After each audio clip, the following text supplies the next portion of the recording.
Assalamu alaikum class metric. How are you all? Hopefully you are fine. And today we are starting our lecture, and today we will start question number 16. Question number 16 is draw the Venn diagram for the sets in question 9, 10, 11, 12, 13, 14 and 15. जो हमने last सवाल किए थे question 9, 10, 11, 12, 13, 14, 15, अब उसकी हमें Venn diagram बनानी है। ठीक है, अब सबसे पहले हम सॉल्व करते हैं क्वेश्चन नंबर 9 जो हमने सॉल्व किया है। अब यहाँ पे देखें, ये क्वेश्चन नंबर 9 है, ए यूनियन बी कॉम्प्लीमेंट। ठीक है, ये था क्वेश्चन नंबर 9 और इसकी हमें वेन डायग्राम बनानी है। ठीक है, अब इसका जो आंसर आया था वो आया था 2, 4, 6, 8। अगर हम आंसर को देखें तो आंसर में हमें सेम वही जो हमारा आंसर है वो A union B complement A के बराबर है, क्योंकि ए में भी 2, 4, 6, 8 है और जो आंसर आ रहा है वो उसके एलिमेंट भी 2, 4, 6, 8 है। मतलब A union B complement equal होगा ए के। तो चलें इसकी अब वेन डायग्राम बनाते हैं। अब यहाँ देखें, क्वेश्चन नंबर 9 था ए यूनियन बी कॉम्प्लीमेंट। जब हमने इसको सॉल्व किया तो इसका आंसर ए आ रहा था, ये हम सॉल्व कर चुके हैं। तो अब हमें इसे रिप्रेजेंट करना है इन द वेन डायग्राम। तो सबसे पहले हम एक रेक्टेंगल बनाएंगे, उसके बाद हम 2 सर्किल बनाएंगे। पहला सर्किल आपका सेट ए को शो कर रहा है एंड दूसरा सर्किल आपका सेट बी को शो कर रहा है। सेट ए के एलिमेंट है 2, 4, 6, 8 एंड सेट बी के एलिमेंट है 1, 3, 5, 7, 9। सेट ए और सेट बी के एलिमेंट आपको क्वेश्चन नंबर 9 में मिल जाएंगे, वहाँ पे लिखे हुए हैं। क्वेश्चन 9 में सेट ए है 2, 4, 6, 8 एंड क्वेश्चन 9 में सेट बी है 1, 3, 5, 7, 9। हमने इन दोनों को एक दूसरे के ऊपर ओवरलैप इसलिए नहीं किया क्योंकि सेट ए के एलिमेंट टोटली डिफरेंट है सेट बी से। ये दोनों डिसजॉइंट सेट है, इसी वजह से हमने इनको अलग अलग ड्रॉ किया है। मतलब हम इनको ओवरलैप नहीं करवाएंगे, एक दूसरे के ऊपर नहीं बनाएंगे, क्योंकि जो ए के एलिमेंट है वो टोटली डिफरेंट है बी के एलिमेंट के साथ। अब देखें, जो हमारा आंसर आया था वो ए सेट आया था, क्योंकि ए सेट के भी आंसर 2, 4, 6, 8 है। तो ए यूनियन बी कॉम्प्लीमेंट को सॉल्व करेंगे तो आपको मिलेगा सेट ए। तो इसीलिए मैंने सेट ए को शेड किया है, क्योंकि दिस इज़ आवर आंसर। अब देखें, क्वेश्चन 10 था आपका A complement intersection B complement. इसमें आपको करना कुछ भी नहीं है, एक रेक्टेंगल बनाना है, फिर सेट ए बनाना है, सेट बी। जो आपके क्वेश्चन 10 के सेट थे उन्हीं सेट के एलिमेंट आपको यहाँ लिखने हैं 2, 4, 6, 8, 1, 3, 5, 7, 9 सेट बी के।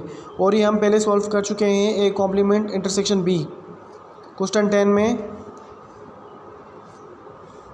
तो आपका जो आंसर आ रहा है वो सेट बी आ रहा है। तो हमारा जो आंसर आएगा सेट बी आएगा, तो हम फिर इसमें कलरिंग करेंगे सेट बी में। तो ये इसकी ए कॉम्प्लीमेंट इंटरसेक्शन बी की रिप्रेजेंटेशन है। फिर था A complement intersection B complement. इसका जो आंसर आ रहा था वो नल सेट आ रहा था। जब आंसर हमारा नल सेट आएगा तो फिर हम कुछ नहीं करेंगे, हम सिर्फ सेट को रिप्रेजेंट कर देंगे, किसी को भी शेड नहीं करेंगे, क्योंकि हमारा आंसर नल सेट है। ए के एलिमेंट आपके उसी तरह लिखे हुए हैं, बी के आपके एलिमेंट उसी तरह लिखे हुए हैं, हम किसी को शेड नहीं करेंगे because our answer is empty set.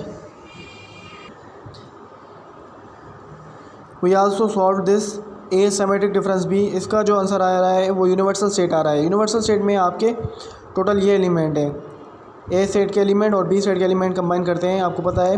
तो हम यूनिवर्सल में यही एलिमेंट है, तो हम इन दोनों को शेड कर देंगे, ए सेट को और बी सेट को। 13 है आपका ए माइनस बी कॉम्प्लीमेंट। इसका आंसर जो आ रहा था 13 में आप सॉल्व कर चुके हैं, वो नल सेट आ रहा था। तो हम नल सेट में कुछ नहीं करेंगे, सिर्फ सेट को उसी तरह रिप्रेजेंट कर देंगे, किसी को शेड नहीं करेंगे because our answer is empty set और नल सेट। 14 था A complement symmetric difference B. इसका जो आंसर आ रहा था नल सेट आ रहा था। अब इसका आंसर नल सेट आ रहा था, तो इसी वजह से हम इसको सिर्फ रिप्रेजेंट कर देंगे, हम किसी में शेड नहीं करेंगे because our answer is null set. 15 है हमारा A complement intersection B whole complement. इसमें जो हमारा आंसर आता है वो ए सेट आ रहा था, इसीलिए हम सिर्फ ए को शेड करेंगे। सेट की रिप्रेजेंटेशन सब में सेम होगी क्योंकि सबके सेट सेम है, लेकिन आंसर में चेंजिंग होगी। जहाँ पे नल सेट होगा, एम्प्टी सेट होगा, तो वहाँ पे हम किसी को शेड नहीं करेंगे, किसी को कलर नहीं करेंगे। और जहाँ पे हमारा ए सेट आएगा तो फिर हम सिर्फ ए में कलर करेंगे। लेकिन अगर बी सेट होता तो हम सिर्फ बी में कलर करते, और यूनिवर्सल सेट होता तो हम ए और बी दोनों में करते। अगर यूनिवर्सल सेट के कुछ एलिमेंट रेक्टेंगल में भी होते, मतलब इन दोनों में नहीं होते, तो हम रेक्टेंगल को भी कलर फिलिंग करते, रेक्टेंगल में भी कलर फिलिंग करते, लेकिन हम उसमें नहीं कर रहे क्योंकि यहाँ पे जो यूनिवर्सल सेट है वो दोनों सेट्स ए और बी ही हैं, उसके अलावा कोई ऐसा एलिमेंट नहीं जो रेक्टेंगल में मौजूद हो, तो इसी वजह से हम ए और बी में कलर फिलिंग कर रहे हैं। लेकिन यहाँ पे इन 15 आवर आंसर इज़ ए, हमारा आंसर जो आपने 15 में सॉल्व कर चुके हैं, आपका आंसर आ रहा है ए, इसी वजह से हम सिर्फ ए में कलरिंग करेंगे। अब देखें आपका एक क्वेश्चन है आगे, if A equal to 1 2 3 4 and B equal to 2 4 6 8 show that. हमें ये शो करवाना है कि A symmetric difference B equal to A union B minus A intersection B. अब इसमें दो साइड्स है हमारी एंड हमें दोनों साइड्स प्रूफ करनी है। सबसे पहले तो हम लेफ्ट हैंड साइड लेंगे जो है एम सिमेट्रिक डिफरेंस बी।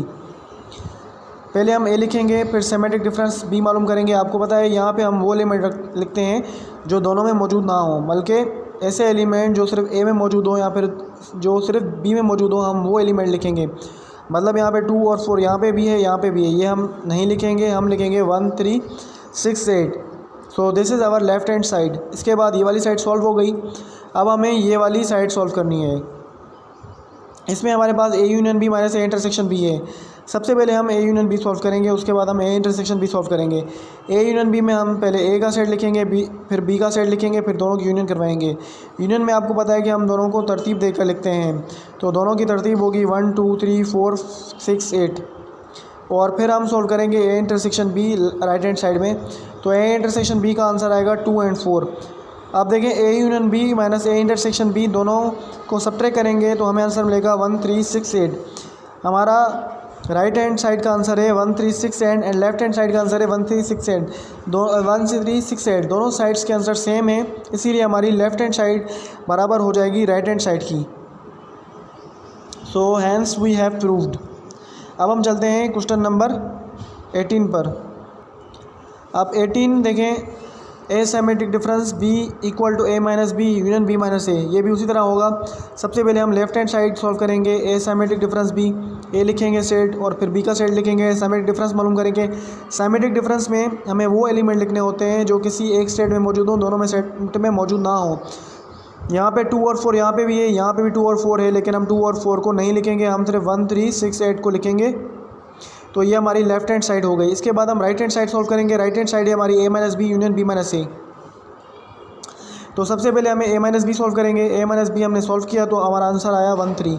हम ए के सेट में से बी का सेट सब्ट्रैक्ट कर देंगे तो वी विल गेट 1 3। उसके बाद हम बी माइनस ए करेंगे। बी में हमारा बी का सेट है 2 4 6 8 एंड ए का सेट है 1 2 3 4। When we subtract A from B we will get 6 and 8। अब हमारे मिल गया ए माइनस बी और बी माइनस ए, दोनों को हम यूनियन करेंगे। यूनियन में आपको पता है कि हम तरतीब दे के लिखते हैं दोनों के एलिमेंट्स, तो हमारा आंसर आएगा 1 3 6 8। So this is our answer. ये हमारा लेफ्ट हैंड साइड का आंसर है 1 3 6 8। ये हमारा राइट हैंड साइड का आंसर है एंड ए सिमेट्रिक डिफरेंस भी हमारा लेफ्ट हैंड साइड का आंसर है। दोनों आंसर बराबर है, सो हैंस प्रूफ। इसके बाद 19 है। 19 में आप लेफ्ट हैंड साइड लेंगे ए माइनस बी। ए में है हमारा 1 2 3 4 एंड बी हमारा 2 4 6 8। दोनों को सब्ट्रैक्ट करेंगे तो हमारा आंसर आएगा 1 3। ये हमारी लेफ्ट हैंड साइड है। देखिए यहाँ पे मैं आपको एक बात बताता चलता हूँ कि यहाँ पे आप एक बात नोट कर लीजिए कि ए माइनस बी कर रहे हैं तो देखें 2 और 4 तो सब्ट्रैक्ट हो जाएंगे, बाकी बचेंगे 1 3 6 8। 6 8 नहीं लिखेंगे क्योंकि हम ए में से बी को सब्ट्रैक्ट कर रहे हैं। जो ए में एलिमेंट बचेंगे आफ्टर सब्ट्रैक्टिंग हमें सिर्फ वही लिखने हैं। अगर बी माइनस ए होता तो हम वो एलिमेंट लिखते हैं जो सिर्फ बी में मौजूद हों। यहाँ पे a माइनस बी हो रहा है, जब हमने सब्ट्रैक्ट किया b को a में से तो हमारे पास जो a के एलिमेंट बच गए वो हम सिर्फ लिखेंगे। तो यहाँ पे हमारे आंसर है 1 3 एंड ये हमारी लेफ्ट हैंड साइड है। इसके बाद हम राइट हैंड साइड सोल्व करेंगे जो है a minus A intersection b। So let us move towards the right hand side. अब देखें राइट हैंड साइड में a minus A intersection b है। पहले हम ए इंटरसेक्शन भी सॉल्व करेंगे। ए है हमारा 1 2 3 4 एंड देन इंटरसेक्शन करेंगे 2 4 6 8 के साथ, तो हमें आंसर आएगा 2 4। अब इसी को हम सब्ट्रैक्ट करेंगे फ्रॉम ए तो वी विल गेट आंसर 1 3। अब यहाँ पे राइट हैंड साइड का आंसर है 1 3 एंड लेफ्ट हैंड साइड का आंसर भी था 1 3। तो हमने प्रूफ कर लिया है कि लेफ्ट हैंड साइड बराबर होती है राइट हैंड साइड की। So hence proved. अब हम क्वेश्चन नंबर 20 कर रहे हैं। तो 20 में हमारा यूनिवर्सल सेट है 1 से लेकर 20 तक, और ए है हमारे पास 1 से 20 तक। बी में हमारा जो सेट है वो है 2, 6, 8, 10, 14 एंड 18 उसके एलिमेंट हैं। अब हमें डी मॉर्गन्स लॉ वेरीफाई करना है। पहले भी मैं आपको बता चुका हूँ कि डी मॉर्गन लॉस की हमारे पास 2 इक्वेशन होती हैं। कभी भी बुक में आपको वो इक्वेशन नहीं दी जाती, वो आपको दोनों इक्वेशंस याद करनी है। पेपर में अगर आपको आएगा कि सॉल्व डी मॉर्गन लॉस और वेरीफाई डी मॉर्गन लॉस, तो उसमें आपको सेट दिए होंगे, वो इक्वेशंस नहीं दी जाएंगी, तो वो आपको याद करनी है। उसके 2 पार्ट्स होते हैं। पहले पार्ट में आपको बताया कि पहला पार्ट होता है A union B whole complement equal to A complement intersection B complement. ये पार्ट 1 है, पहले हम इसे सॉल्व करेंगे। उसके बाद है A intersection B whole complement A complement union B complement. This is your homework. So सबसे पहले हम सॉल्व करते हैं पार्ट A1। तो पार्ट 1 में हमने हमारी 2 साइड्स हैं, दोनों को हमने प्रूफ करना है एक दूसरे के इक्वल हो। तो पहले हम लेंगे टेकिंग लेफ्ट हैंड साइड जो है हमारी A union B whole complement. A union B whole complement में सबसे पहले हम सॉल्व करेंगे ए यूनियन बी। यूनियन में हम तरतीब दे के लिखते हैं। ए और बी की जो तरतीब वाइज सेट होगा वो होगा 1, 2, 4, 6, 8, 10, 14, 16, 18, 20। इसके बाद हम इसको यू से सब्ट्रैक्ट करेंगे तो हमें आंसर मिल जाएगा 3, 5, 7, 9, 11, 12, 13, 15, 17, 19। तो ये हमारी एक साइड हो गई जो हमारी साइड थी लेफ़्ट हैंड साइड। इसके बाद हम राइट हैंड साइड सॉल्व करेंगे। राइट हैंड साइड में आपको सॉल्व करना होगा A complement intersection B complement. इसमें पहले हम ए कॉम्प्लीमेंट सॉल्व करेंगे, फिर बी कॉम्प्लीमेंट सॉल्व करेंगे, उसके बाद हम दोनों की इंटरसेक्शन करेंगे। अब यहाँ पे देखें, पहले आप ए कॉम्प्लीमेंट आपने सॉल्व किया, मैं आपको ये पहले भी करवा चुका हूँ एग्जाम्पल, इसलिए मैं थोड़ा फास्ट चलूँगा, लेकिन आपको मैं पहले बता चुका हूँ कि हम ए कॉम्प्लीमेंट किस तरह सॉल्व करते हैं। ए कॉम्प्लीमेंट हमने सॉल्व कर लिया तो हमें आंसर मिला ये।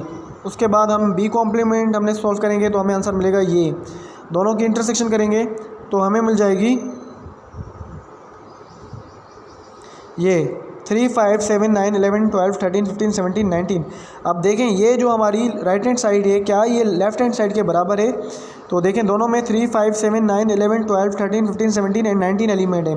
तो दोनों साइड एक दूसरे के बराबर हैं, दोनों इक्वल हैं, तो हम कहेंगे left hand side equal to right hand side, hence proved. तो ये हमने प्रूफ कर लिया है डी मॉर्गन लॉस, लेकिन पार्ट 1 सॉल्व किया है। अब पार्ट 2 है इसका A intersection B whole complement equal to A complement union B complement. ये आप खुद से करेंगे। फिर हम इंशाल्लाह इन द नेक्स्ट क्लास हम मूव करेंगे क्वेश्चन नंबर 21 पे। आई थिंक क्वेश्चन 21 हमारी क्लास का शायद लास्ट क्वेश्चन होगा। इसके बाद हमें एक्सरसाइज 1.3 पे मूव करेंगे। लेकिन do your homework, complete your exercise copy, ताकि आपको एग्ज़ाम में कोई डिफ़िकल्टी नहीं हो। और अगर आपको कोई भी क्वेश्चन समझ में नहीं आ रहा, कोई भी टर्म समझ में नहीं आ रहा, तो आप मुझसे ईज़िली कांटेक्ट कर सकते हैं। I will help you. So इंशाल्लाह we will meet in next class. अल्लाह हाफ़िज़।